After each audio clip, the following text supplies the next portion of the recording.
Welcome to the Small Business Evangelist radio show, the show that brings you candid interviews, case studies, and cross-industry insights to help you accelerate your own small business success.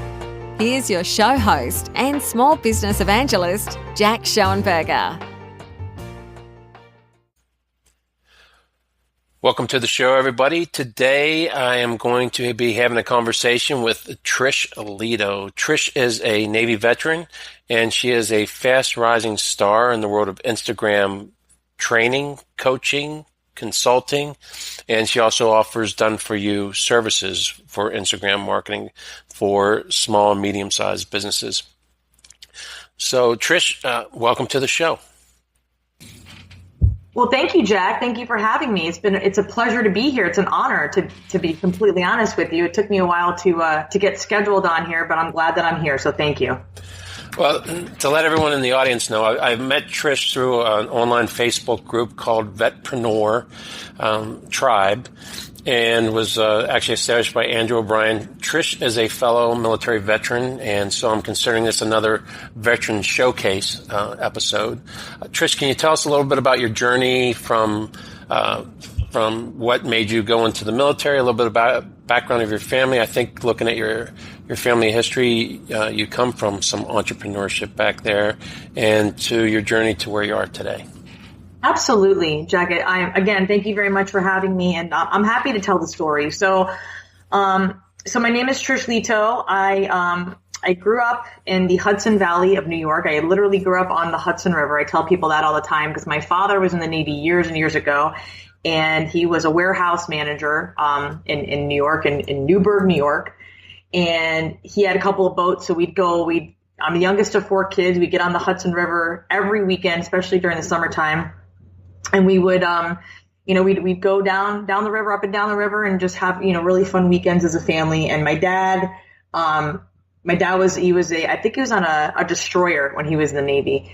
And I'm the youngest of four kids. As we all kind of grew up, my brother ended up getting into the liquor industry. My dad and my uncle, when I was 10 years old, we moved down here to Florida, to Tampa, because my dad and my uncle wanted to own a bar together. They wanted to be restaurant owners. So they bought a bar together, and he kind of fulfilled his dream of owning that restaurant. And I was 12 years old when I had my first job. I was working for my dad back in the kitchen, and I was making about 10 loaves of Cuban sandwiches, cutting up fruit, setting up the salad bar, taking phone orders, slinging breakfast sandwiches at the ripe young age of 12. And my father paid me $20 a day. And that was like amazing to me.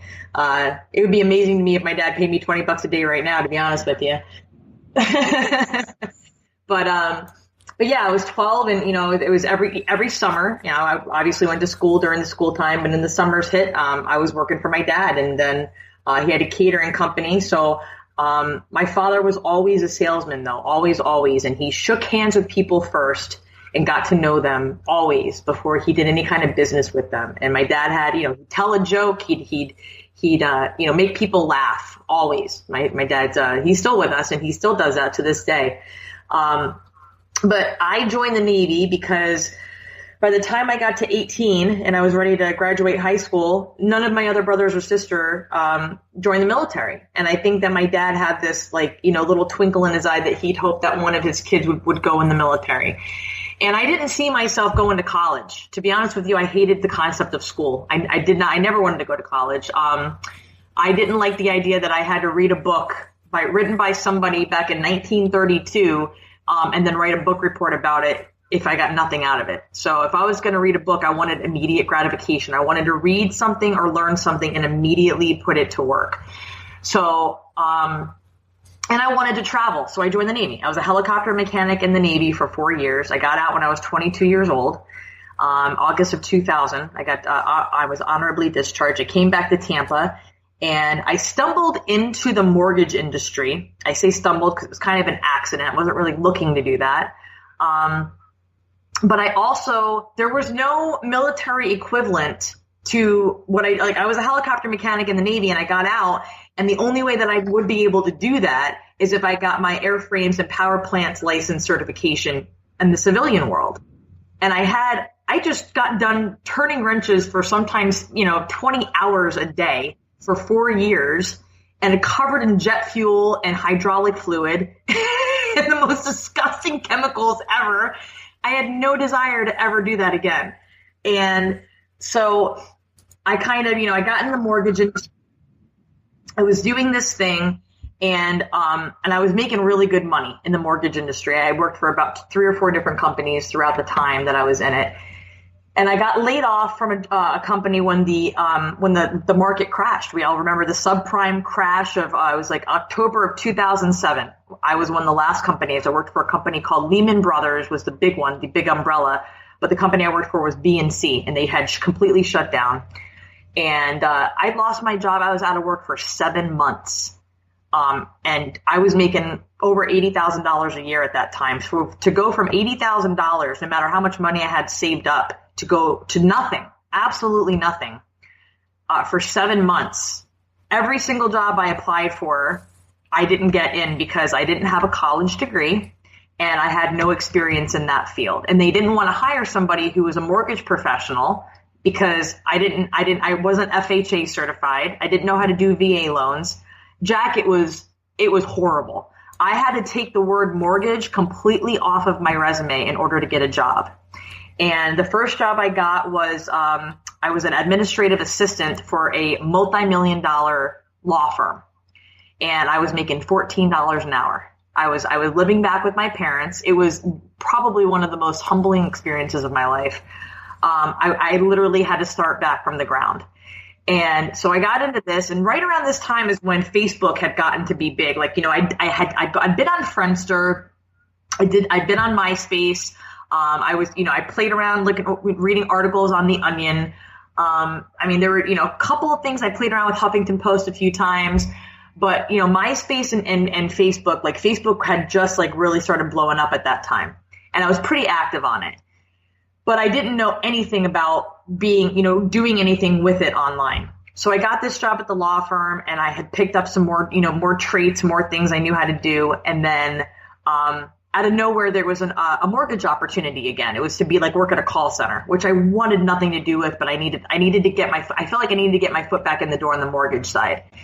So I got into the mortgage side again, and I got into this call center. And right around that time, when that was happening, I met my now husband, my new boyfriend, and we started dating. And he was a bartender for a local restaurant. He was making maybe $200 a week. Neither one of us had a pot to piss in. It was horrible. Oh man, I'll never forget. I think back on this, and it's just oh my God, I can't but that we're going to laugh because we literally met each other when we were both at rock bottom. And, we dated for about 4 months. We moved in together, and, I had this, he was actually in the process of building a business. And he was trying to build this business, and we were going to meetings and meeting people at bars and everything and talking to them about this business that he had. And there was nobody wanted to buy it. Not a single person. I'm like, this is horrible. We can't do this. And so we did nothing. We ate ramen noodles and watched the same DVDs over and over again for a year because he proposed to me. He asked me to marry him 364 days after our very first date. And we had no money. We literally had no money. We were so poor. And we saved up in about a year's time. We managed to save up about $12,000 to pay for the majority of our wedding. Now we had our family helped pay for some things too, but we got married, and we ended up renting a very nice house because I got my call center job was a contract job with a much larger, very reputable company, and they were hiring at the time. So I applied for the job with the reputable company, and I got hired, and it was amazing. So I got this job with this company, and then about a year later, I got pregnant, and it was amazing. It was awesome. We were trying to get pregnant for a while, but I had my daughter, and right around the time that I had my daughter, I had stumbled onto the idea of being a part of an MLM, and it was a health and fitness company. And they're very reputable company. So I joined up as to be a health and fitness coach. I wanted to get my health on track. It was very important to me to be physically fit and healthy, especially since I was about to be a mom. And that's kind of where it really began, Jack. Like it really is a long story, but that's what brought me to this. Is I started understanding how social media can be so powerful as a place to present your products and services, to sell your stuff. So I was using Facebook. And I was also using Instagram, and I was using Facebook when the Facebook Live started happening. I was scared out of my mind to do the live video thing. So I got to turn off my vacuum, Jack. Hold on one second.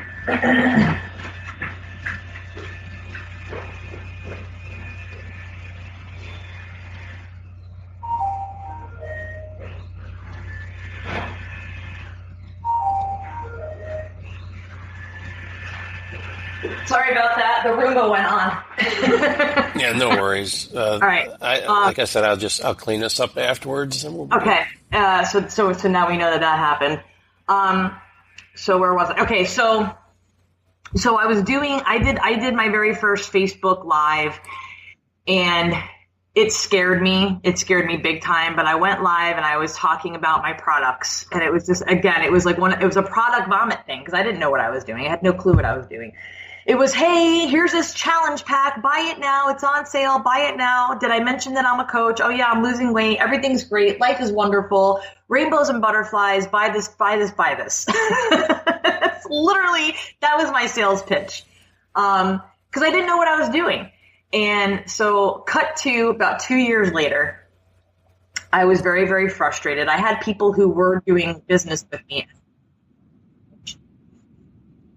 And it was going well, the people that were buying the stuff from me. But the most money I made in 1 month, Jack, was $600 from doing this. And I was literally working. I was nonstop on calls, talking to people, trying to convince them that they needed to lose weight, right? Hence the keyword convince. I was trying to convince people. Right. And that's where that was one of the biggest mistakes that I was making, was trying to convince people. And, so I quit. It was, I resigned, I like to say. I resigned from it August of last year. And it was the best decision I could have made, because I was standing in my kitchen. I was chopping up vegetables and like meal prepping. And I had about 3 or 4 messages coming through my phone from people who I thought were going to buy my products. I was on track to make $1,200 in commissions that month. And all these people were emailing me and saying, I've changed my mind. I'm not going to do this. And I barely cleared $300. And that's that. Like when I tell you, I went from $1,200 possible money to only $300 as a mom of two. At this point, I had 2 small children. I dropped the knife down on the counter. I walked into the living room. I was crying. I looked at my husband. I said, I don't know what I'm going to do. And my husband looked at me and said, maybe you're just not good at this. And I had fire in my eyes, anger and rage and disappointment and just utter failure. I could not have been angrier in that moment. And I sat down and ate my dinner. I cried the whole time. And then I immediately walked into my office. I sat down and I said, okay, now I'm going to learn how all these other people are making so much money every month, or I'm going to find out how they're lying about it. Because either they're doing the thing or they're lying about doing the thing, and they're making it look really good. And so I started taking some courses. I took a Facebook ads course because I wanted to learn how to do that. And I started paying attention to the people who were doing the thing. They were doing it really well. I watched probably 100 webinars in a matter of a few months. And I realized exactly what I was doing wrong, and I started to immediately implement the right ways. And when I started doing that, everything clicked. Like at one time, everything clicked. I realized that I needed to just be myself and stop trying to be like other people. And I realized that I needed to do it organically and not worrying about paying for ads and not worrying about doing this, this crazy thing all the time.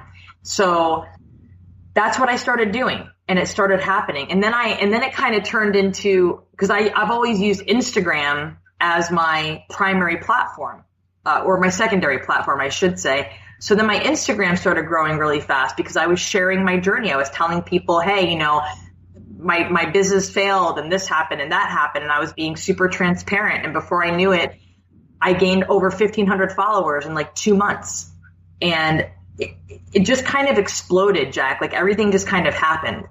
And that's where I am today. I've got a group I've got 1,600 people as of yesterday that they've all been invited. They're all just kind of coming in and they're learning some really cool things.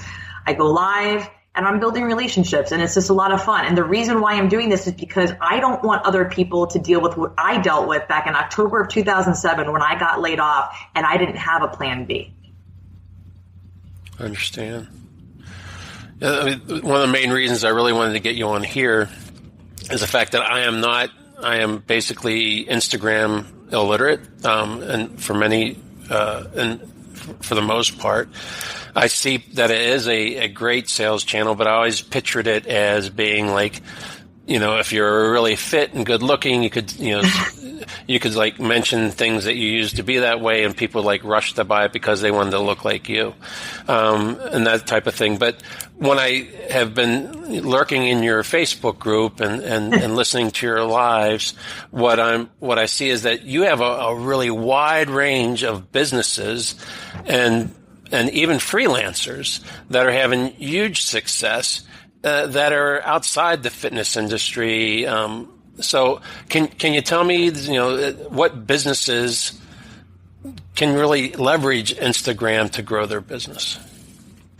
So this is kind of like, it's actually one of my favorite questions because I want people to understand Instagram is just another platform, right? It's so if you're somebody who's on Facebook and you're doing really well with getting your business exposure out there, getting yourself out there, growing those organic followers, then there's nothing stopping you from using Instagram and doing the very same thing. A lot of people get tripped up on Instagram to go, well, it's not for me. It's for the fitness people, the artists, the photographers. It is a very visual platform. So what changes when you go from Facebook to Instagram is that people don't scroll through Instagram looking for people to be live necessarily, right? People do that on Facebook. The second you see somebody who's live, you click on it, right?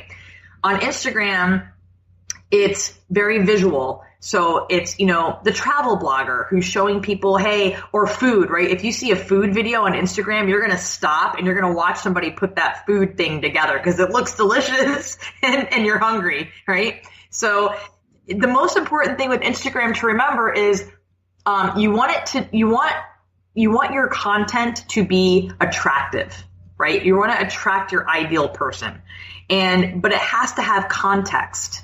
So in order to bring those people into your world, whatever it is, whatever your business is, then you have to really just be as visual as you can be, and you have to know what hashtags to use. If you're using hashtags on Instagram that are being used by someone with, say, over 1 million followers, then it's not going to work for you because you have maybe 500 followers.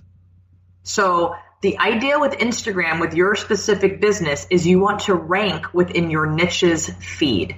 In order to do that, you have to use hashtags that are specific to your niche, but also specific to your following bracket. Okay. So people who have a following of like 5,000 or less are going to be more likely to be the people that you want to get into their feed. If you've got someone who's got over 1 million followers and they're using the hashtag love or the hashtag coffee, because coffee is huge for some funny reason, then you're probably not going to want to use those hashtags because it's not going to give you opportunity to rank in your niche within your bracket. So anybody can use Instagram as a platform, really and truly. A cement layer can use Instagram as a platform. If you do a video of your company laying cement and you're showing the materials that you use, the equipment that you're using, if you're interviewing maybe one of your employees and saying, hey, this is how we make sure that we get these dimensions and we're doing this and we're doing that, you're being visual and you're showing people exactly how you're doing it. You never know. There might be somebody out there who needs cement laid down. It could be something attractive to someone who's doing commercial real estate, or a real estate investor, or a developer, or a builder, or a real estate agent. You never know.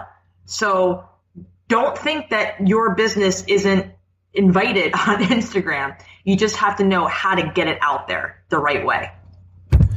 Well, I think one of the other things that maybe, I know it's one of the things that kind of stops me is like everyone, well, I don't say everyone, the people that actually, that I want to look at their pictures, they seem to be like so good at it, right? So are there like tricks to the trade that you can help people with to make their pictures, kind of look good?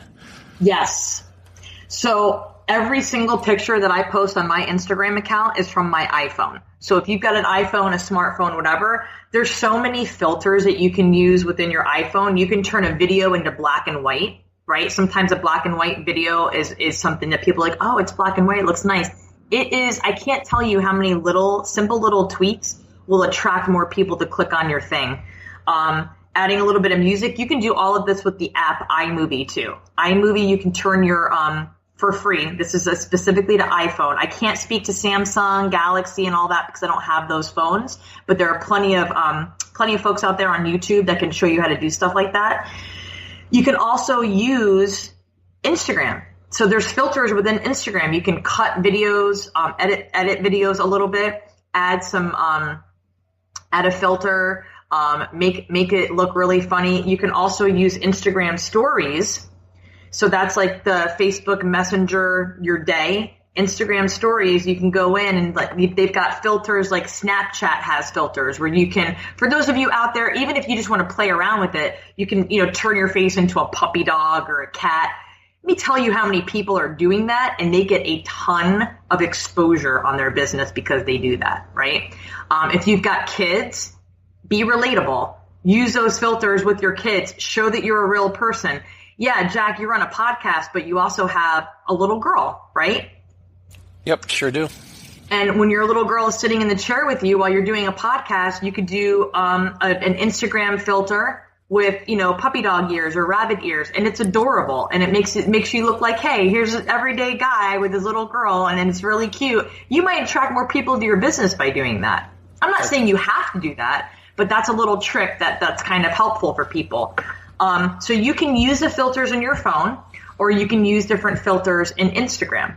And like I said, Instagram stories is a great way to do that as well. And, again, YouTube is great to teach you how to do these things. There's all sorts of little videos out there, quick little, 2 to 3 minute videos that people show you how to do these things. I teach this stuff too.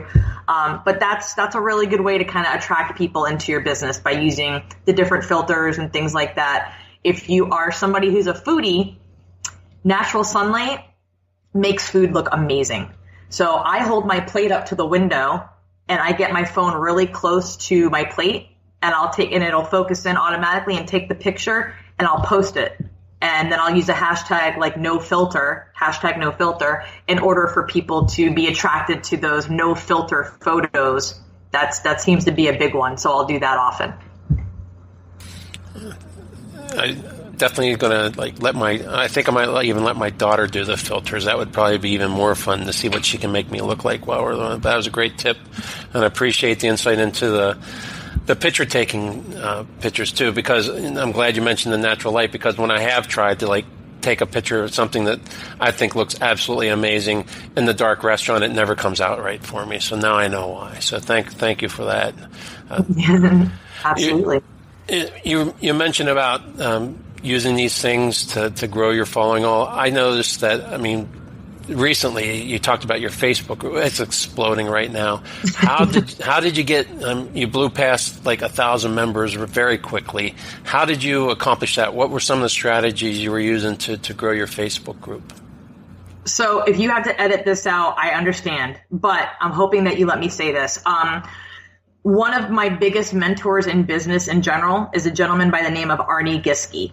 And one of the things like I've mentioned before, I invest in courses. I believe investing in courses is very important, especially if you don't know how to do the thing and you're not getting that information for free from certain places, then take a course and learn how to do it. I actually purchased Arnie Giskey's Facebook Groups for Entrepreneurs course.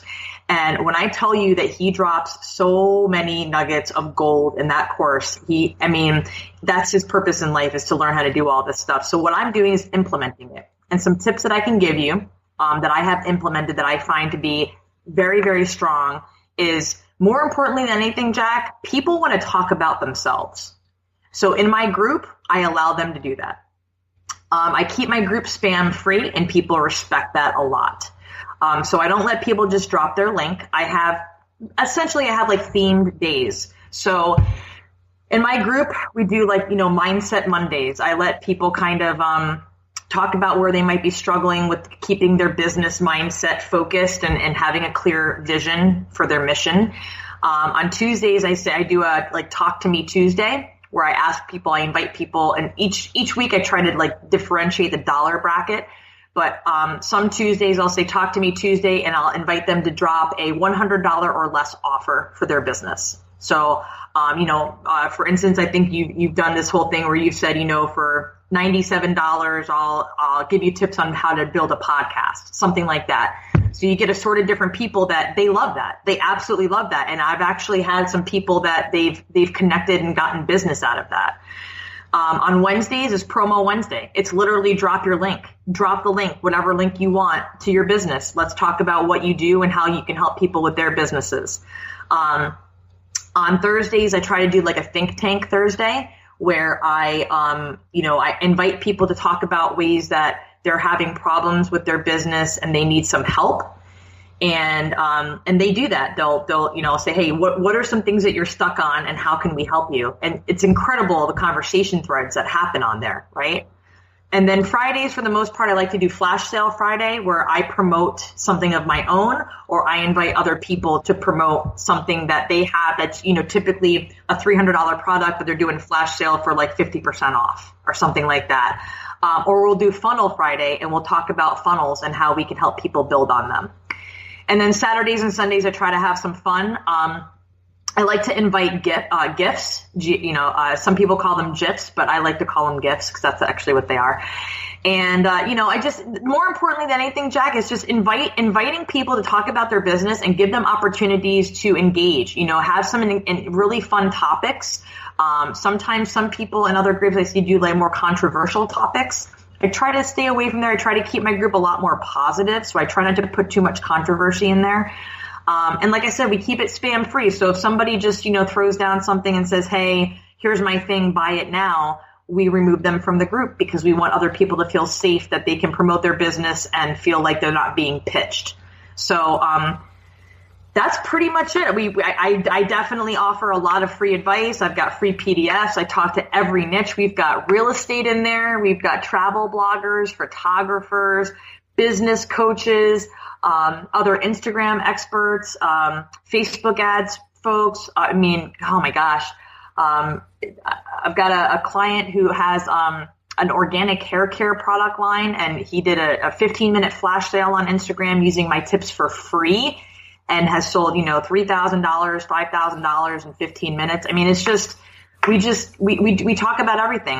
The name of my game is helping people organically grow their Instagram account and organically grow their social media. Well, the powerful thing about all this is that you now have built all this relational capital, to steal a term from Jay Abraham, by having all these people in the group. And what I really like about your group is the fact that you do a great job of keeping things very, very positive, and it's very supportive too. Everyone's always shouting out to somebody that helped them with this or helped them with that, and it's one of the few places that I go that they have stayed away from the things that are kind of negative. So it's always good to go back there. And I think that's a very important part. And I think the fact that you have created that safe space goes a long ways to building even indirectly trust of other people that are in the group that they see making comments and all. So and as far as buying training and investing in training, I think it's very important. I think the key to that is that there is a lot of this information that's out there for free here, there, and everywhere. But for me, I invest too a great deal, and then it's because it saves me time. Right? Mm-hmm. Because time is that one resource that we can't get back. So being able to take somebody who's able to take all the research they've done or the experience they've had, or take even other people's experiences and even interview them and combine it all into one, I think that's a time saver, and it's a very powerful tool to collapse time and to move forward in your goals. So I get just that little bit that you told me, I took a lot away from that too. And the other thing I forgot to mention is, Jack, one of the most important things that I do in the group, and you know what this is, I interview industry experts. I think that's the biggest thing. People love the group because I don't just talk about Instagram. We interview industry experts every week. There's at least one industry expert that I interview every single week. And these people that I'm getting some big names coming in there now. And it's really, really important to me that I do that, because I want people to know that I'm not scared to reach out to these bigger names and make those connections, so that they come in and they drop just killer information. And, and so what I did was I've actually been taking all of these interviews and I created a vault. Essentially, it's called the Expert Connection, and I put my Expert Connection onto a membership site. So, because a lot of people go into these groups and they don't realize how much information's in there. So it's over 20 interviews. I think we're almost at 30 interviews now. I mean, that's 30 industry experts that are just, it's just incredible. And people love it. They pop in, they go in for the replay. I've had some of my members message me and go, "Oh my God, that interview was awesome today. Thank you so much for what you're doing." And that's it. That's all I'm looking for. I want to make sure people are getting something out of it. So, and you bring up a great point there too. And again, as a time saver, that you've created this vault, because one of the frustrations I do have with Facebook Lives is they're live, and yes, they'll go into like the videos or save to the different groups, but now it takes me time to like search around. But you've actually put these in a resource that's very easy to find. It saves time, again, saving time, to get to that information that you want. So I think that's fantastic that you're making that resource available. We've talked about your Facebook group, and I am going to put the link to it in the description, which should be somewhere on the page wherever you're listening to this podcast. But what is the name of your Facebook group again? It's called Instagram for the Hustlers. And for those of you who are listening, just keep in mind that I wanted to change the name a few times, but I like it because I really and truly, at one point, I actually renamed the group before we hit 1,000. I renamed the group Instagram and More for Those Who Hustle. And I was like, that just doesn't roll off the tongue like Instagram for the Hustlers does. So I changed it back to Instagram for the Hustlers. But for those of you who are listening, like I said, and I mentioned this a few times, so far, and to Jack and to all of you, we talk about a lot more than just Instagram, but that's where it all came from. It started with the idea that, you can grow your business on any social media platform if you do it the right way. And I did this because I grew such a following on Instagram. So, we definitely talk about that. I definitely throw out Instagram tips pretty regularly, but we do so much more than that. So, if you are interested in growing your business organically, this is a good place to pop into. And we were talking before the interview for a while, and one of the things I said is it's almost like a perfect storm for people like you that are building out organic traffic, is that what I'm seeing, and I've been in the industry now for a while, there used to be the heyday back with Google AdWords where you could spend sometimes even less than a penny a click. Whenever AdWords first came out, it was kind of a new platform. And then over the years, it became more popular, and then the bigger companies came in, and it's the nature of capitalism, right? So now, ad prices go up, AdWord per click prices go up. And we've had a golden age also in Facebook ads. You mentioned that you had taken a Facebook ads course before, so you have a great understanding of it. And we talk about that in your group a lot too. Mm-hmm. But lately, what I'm seeing in several places on in the different Facebook ads groups is that people are seeing their cost going up, some very significantly. And I think and I'm a big Gary Vee fan too. I mean, one of the things he's talked about was, marketers ruin everything, right? So, right. So here we are in Facebook ad world, and we're out there and we're enjoying this, and we have the low cost. So it's, everybody and their brother is seeming to come out and being a Facebook ads expert, and it's been relatively easy to do. But now with this price going up, a lot of people are going to have to, because they haven't really mastered the rest of their business and their numbers, they're going to have to pull back because they can't afford it. But I think what's key is that now they need to be listening to people like you, because all along the way, as they were doing the Facebook ads, they should have been also building that organic side at the same time, that it needs to be, you hedge your bets. How important do you think it is, and you could probably explain it better, because you've been seeing the ups and downs now probably on both sides of Facebook and Instagram sides, and algorithm changes and all. How important is the organic reach, and how reliable is the organic reach compared to ads, in your opinion? Oh man, Jack, I love that you just asked me this question. So I feel like right now we're taking old school and bringing it back, right? Everything is old school and bringing it back. So I had a really cool interview with a gentleman by the name of Steve Sims in my group last week. I think, or maybe it was this week. Maybe it was Monday. And so Steve's he's from the UK, I believe. And he's currently living in LA. He's got this concierge service that he does. And I'm not name dropping by any means. It's a couple of people that I just wanted to mention. But Steve came on and he was talking about, he does this whole bit about how email is dead, right? He thinks email is dead, this automation thing. And I'm going to be honest with you right now. My email automation game is almost non-existent.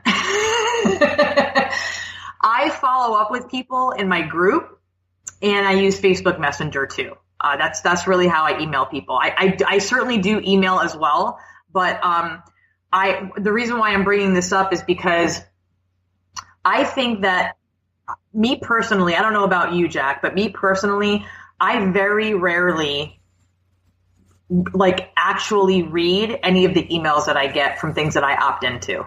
Right. Very, very rarely.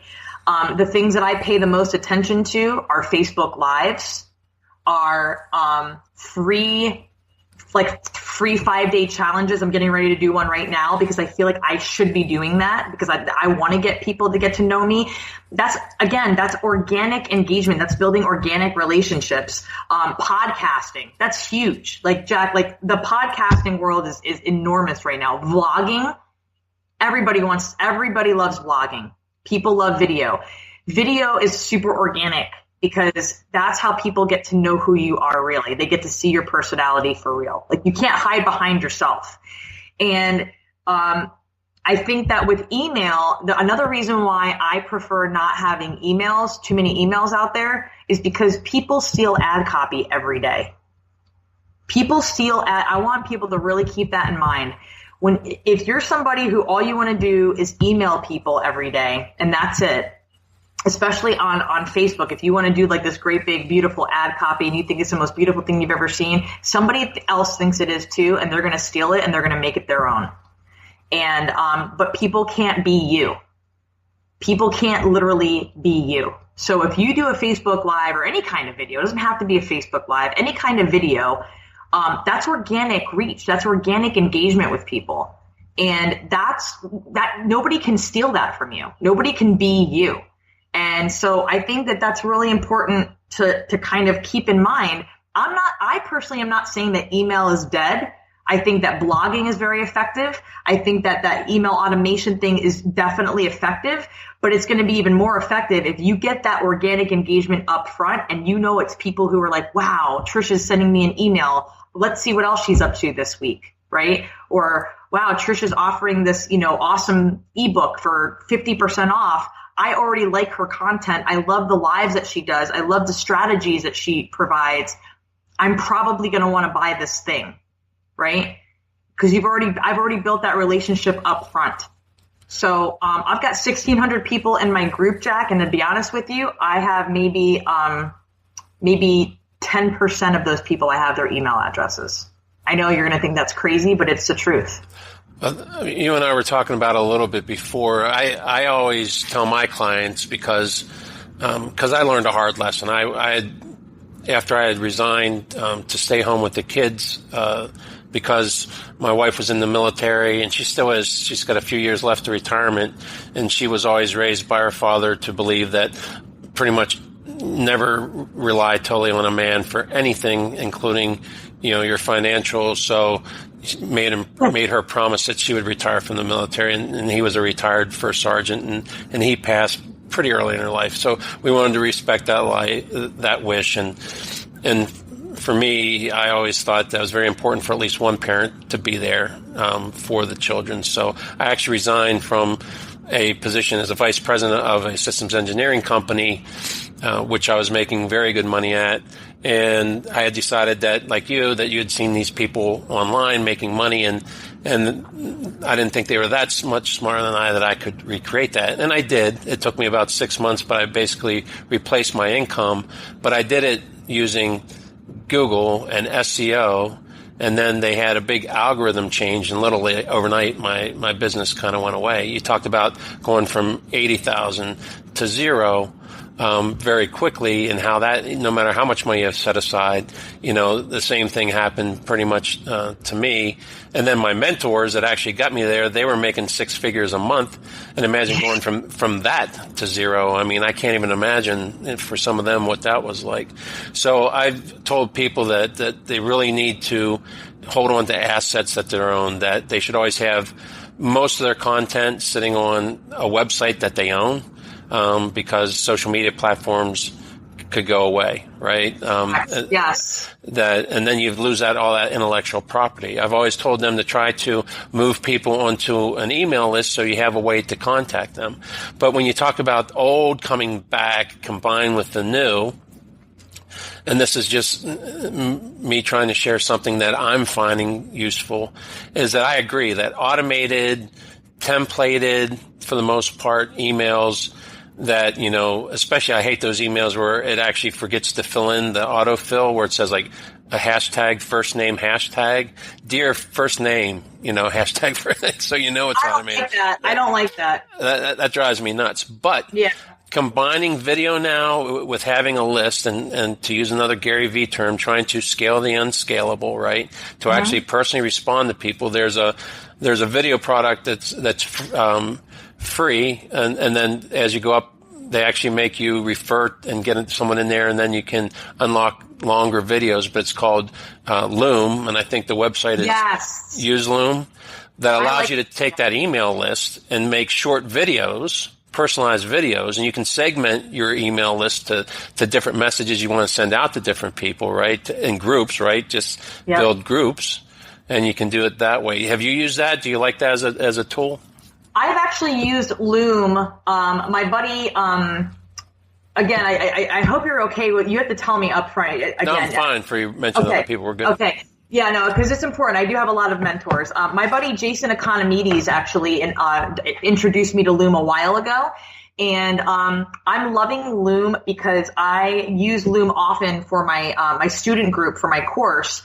I'll go in if I find something like real quick and I don't have time necessarily to pop it into a module, of the actual course itself. I'll grab Loom and do a quick 5-minute thing and say, hey, by the way, here's this new tool. It's free. You should totally use this to help you, increase, to help you with your video editing or whatever. And then I'll grab that and I can immediately pop that into my group. I don't have to edit it. I don't have to do anything with it. I have to wait for it to upload. It's super, super fast. And I really like it a lot. The only thing that I don't like about Loom is that I find that you have to be within the same screen. So if I've got a few different tabs open on my computer screen and I'm sharing my screen on something, mm-hmm. if I'm on a screen that I'm looking in Facebook and then I want to pop over to like an Excel spreadsheet and show them something from Facebook to Excel, if I move over to the other tab, the Loom stops working. Okay. So I'd have to use my Zoom. I use my Zoom. I have the business edition of Zoom, which I love Zoom. But I use Zoom Business. It's $54 a month, I think I pay, and I can record my screen and I can go live onto Facebook. So that's why it's super awesome. So but yeah. No, I was just something. It just kind of caught me funny. I said we've got Loom, we've got Zoom. So anybody out there developing what they want to be in the next hot product, it just has to have in it, and we're okay. Exactly. But no, I do like Zoom. That's a fun, really quick. It's just a quick, to me, it's like Snagit for video almost. Right. And I've talked on one of the other groups before about Snagit being powerful to use and pretty simple and pretty inexpensive is another great tool. But I've had you on the phone for a long time now. What I want to do now is just talk a little bit about you've mentioned you're doing the free challenge, which because of the timing of this, the 5-day might not be going on by the time people will listen to that. Do you do those like that type of thing on a regular basis? Is that one of the products and services that you put out on a schedule? So it's actually going to be because I want to continuously help people this way. And one tip that I'm going to give people real quick is don't reinvent the wheel. Right. So I'm going to do this 5-day challenge, and then I'm probably going to repurpose it into a brief evergreen webinar. And I'm probably also going to push it into an email series. So we can do the free 5-day challenge, and it'll be, you get a video a day, and it'll probably be a live that I've done within the free 5-day challenge. And then I'll probably do the challenge. I feel like I could do it every other month. So you'll definitely see me doing it bi-monthly, or every other month rather. And then in between that, there will be an evergreen webinar that people can opt in for, and that way we know it won't be a forever webinar. Like I personally don't like webinars that are an hour long, and the first 15 to 20 minutes is somebody talking about themselves and their story, and I don't have time for that. Right. So I'm looking to scale my business and show people how to do this thing that I know how to do within about 10 to 15 minutes of an ever webinar. And then obviously, yes, at the end of it, you have the option. You can join my membership site. You can do, a group coaching opportunity with me. I offer one-on-ones, but one-on-ones doesn't go for 4 weeks. I'm going to be doing a group coaching for 4 weeks, and that's going to be basically a social media makeover. That's a great point too, and it's something I preach a lot is making sure that you get the most out of everything that you do. So it's great to run a challenge and then be able to repurpose that into the webinar, to be able to have the transcripts done and turn those into blog posts or onto Facebook posts, to be able to take snippets of the audio and even put them out there as audio posts, snippets of video from your webinar to use to get interest and create curiosity on a Facebook ad type or a video post. So many different things, and it's things that businesses and small businesses can use out there too, to take the opportunity.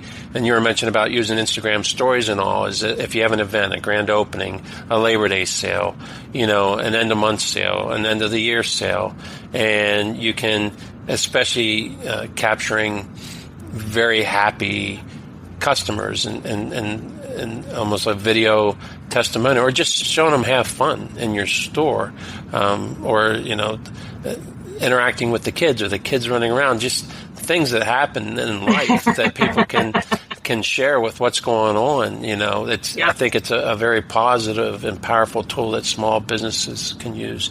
So are any of your products specifically designed really for kind of like the brick and mortar store owner out there? Absolutely. Absolutely. In fact, right now, my assistant and I are working on putting together a niche specific ebook series. So we have one that we're putting together for specifically for real estate. I love the real estate, helping out real estate folks, because what a lot of people probably don't know, or maybe you do, if you're a real estate agent, only 20% of our country's real estate agents are actually profitable. And I think that a big reason for that is because a lot of them don't know how to use social media effectively. So I want to change that, because real estate is one of the most important foundations of small business in our country, right? Everybody needs a house. People are buying and selling houses and profiting from that left and right. And I feel like real estate agents, obviously there are a few bad apples in the barrel, but real estate agents, these people are hustling every single day, and they deserve to be recognized for that. And they deserve to have somebody helping them out and kind of be on their team. So that I really like helping out real estate folks, commercial, residential, all of it. Real estate investors, I love helping them out.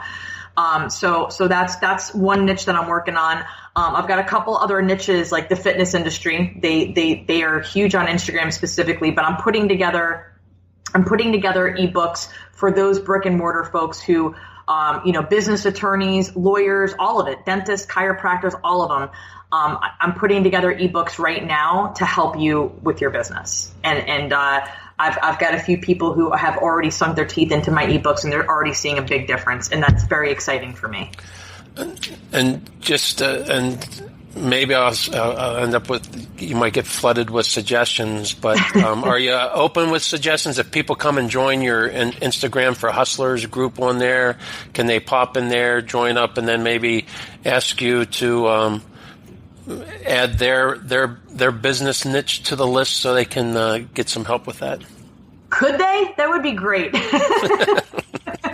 I would love that. I need to know. I mean, like I said, I've got a ton of different niches, but I want to help as many people as I possibly can. If you've got a bakery, if you've got a shoe store, if you've got a small jewelry store, if you've got a consignment store, I want to help you. I want to help everybody. Trust me, it blows my mind. I've got so many different niches already that I'm helping. I've got a organic hair care line client. I've got a freelance bartender client. I've got a real commercial real estate client who you and I both know. I'm getting ready to do that. And we do done for you stuff too. For those people who are listening, if you are somebody where you say, I just don't have time to do all of this manually on Instagram or all these other places, my team, I have a team. We offer done for you stuff. So if you're interested in that opportunity, feel free to reach out and let me know. Use the group to do that as well. But yeah, absolutely, Jack. I'm open to suggestions. We want to help as many people as we can. I think that would be interesting. I would find it interesting to have people come in there, especially ones that sit there scratching their heads and, thinking about and saying, the way I figures, it just don't figures. There ain't no way I can make Instagram. I can make Instagram work for, this. I've been trying to figure it out, but, kind of come on and challenge you and maybe even make a case study. I think that would be kind of fun to see that happen. I agree.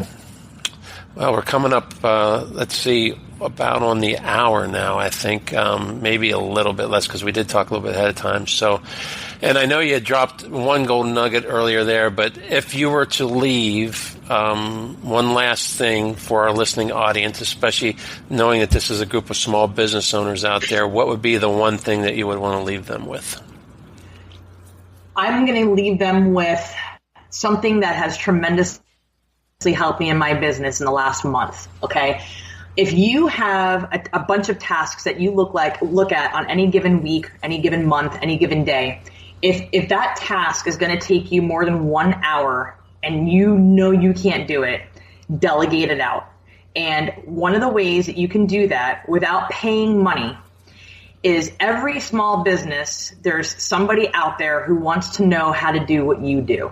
Whether they're in college for those lawyers out there, there's, somebody wants to start their own bakery, college kids, teenagers, anybody really.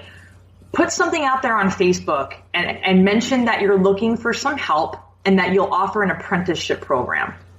If you don't want to pay for someone to help you with your business, then let somebody learn from you. And now they're paying you to help them learn that thing to do. And now you can delegate out 2 or 3 tasks a day and find that you're 10 times more efficient. And now if you get more business coming in, then you could offer to pay them a little bit of money here and a little bit of money there, however you can afford it. But don't feel like you have to do everything yourself. And don't feel like you have to spend thousands of dollars for somebody else to do it either. Outstanding. Well, Trish, I appreciate your time. You know, you and I will be running each other in your group and over in the Vetpreneur group. And if other military veterans out there listening in, we invite you, Trish and I both invite you to come over to the Vetpreneurs Tribe Facebook group and hop in there and then see what's going on. A very mutually supportive group. Talk about another group that's grown fast. They're up to over 3,000 members, I think, now. And again, a very supportive community. So we welcome you to join us over there. So, Trish, you have a great day, and I will catch you over on Facebook. Thank you so much, Jack. I appreciate it. And again, it was an honor and pleasure to be here. I really appreciate you asking me to do this. So thank you very much. And thank you to everybody who's listening. Appreciate it. You've been listening to the Small Business Evangelist radio show with host Jack Schoenberger. To find out more about resources mentioned during this show, or to let us know you're interested in being a featured guest on an upcoming episode, please visit thesmallbusinessevangelist.com.